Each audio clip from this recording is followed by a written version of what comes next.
Avez-vous déjà entendu parler des géants qui auraient vécu avant Noé et vu leur existence mentionnée dans la Bible? Ces créatures, appelées les Néphilim, sont au cœur de nombreux débats et mystères. Mais si ces géants ont réellement existé, pourquoi cette idée persiste-t-elle à travers les siècles? Voici 3 raisons principales qui laissent penser qu'ils ont bel et bien foulé notre terre avant le déluge. 1. Les témoignages bibliques et religieux. L'un des arguments les plus forts pour soutenir l'existence des géants provient des textes religieux eux-mêmes, notamment la Bible. Dans Genèse 6/4, il est clairement mentionné que les Néphilim étaient sur la terre en ces temps-là, et même après. Ce passage fait référence à une époque où des créatures extraordinaires auraient vécu. Si l'on considère la Bible comme une source historique fiable, cet extrait suggère qu'il y a eu des êtres de grande taille ou d'une nature particulière, qui étaient connus sous le nom de Néphilim. De plus, d'autres textes religieux, comme le livre d'Enoch, bien qu'apocryphe, non inclus dans le canon officiel de la Bible, décrivent plus en détail ces géants, en les associant à des anges déchus et à des unions entre les célestes et les humaines, renforçant l'idée de leur existence. 2.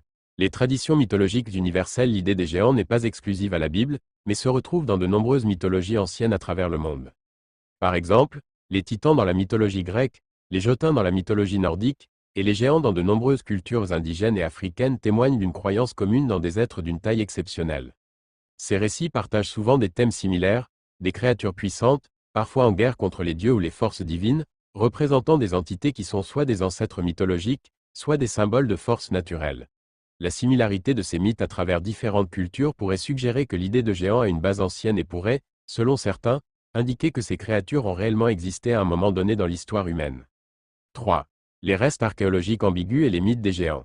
Bien qu'il n'y ait pas de preuves directes de géants dans le sens littéral, plusieurs découvertes archéologiques ont suscité des spéculations. Certaines personnes ont interprété des découvertes de squelettes humains particulièrement grands, parfois des individus mesurant plus de 2,5 mètres, comme des preuves d'une race de géants.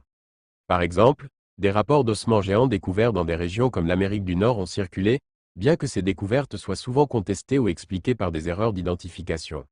Cependant, la présence de ces vestiges, ainsi que des descriptions de créatures humaines de grande taille dans diverses traditions, alimente l'idée que des géants aient pu exister dans un passé ancien, peut-être en raison de conditions climatiques, génétiques ou environnementales exceptionnelles.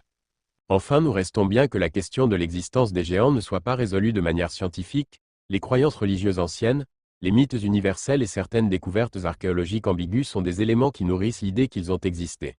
Ces raisons sont souvent interprétées dans des contextes spirituels ou culturels, et elles montrent que l'idée des géants est profondément ancrée dans l'imaginaire collectif humain à travers l'histoire.